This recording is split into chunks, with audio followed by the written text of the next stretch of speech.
Barnett was 30 years old at the time of the Ripper murders. He was 5 foot 7 inches tall, of medium build with a fair complexion, blue eyes and a moustache.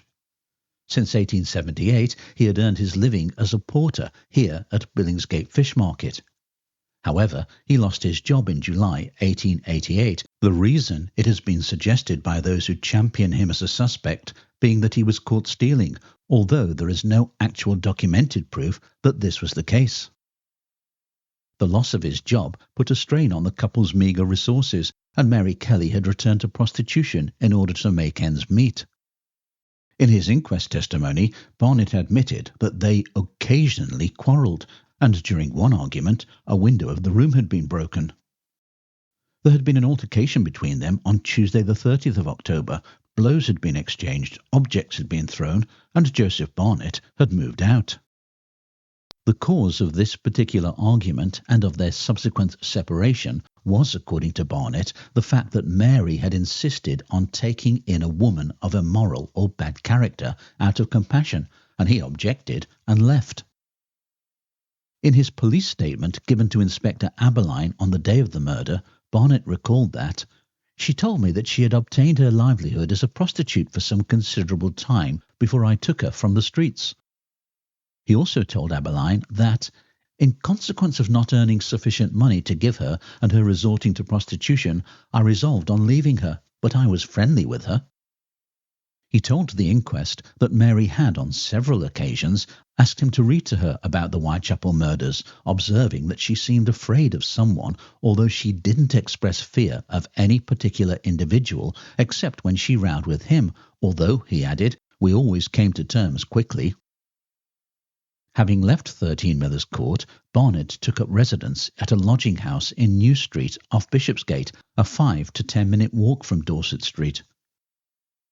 However, he continued to visit Mary on a daily basis and would give her money if he had any. He last saw her alive on the evening of Thursday the 8th of November, when he stopped by 13 Millers Court at between 7:30 and 7:45 p.m, where he found her in the company of another woman who he did not know. They chatted for about an hour, and at some stage during this time the other woman left. Barnett left shortly afterwards, but before he went he told Mary that he was very sorry that he had no work and was therefore unable to give her any money. He then returned to his accommodation on New Street, where he remained for the rest of the evening.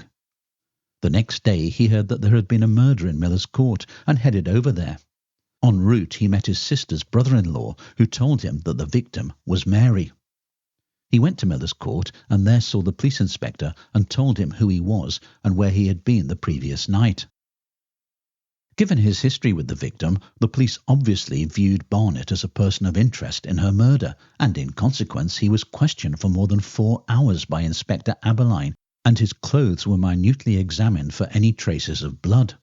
None were found, and having satisfied the police that he had not been in any way involved in Mary Kelly's murder, he left police custody completely vindicated of any suspicion.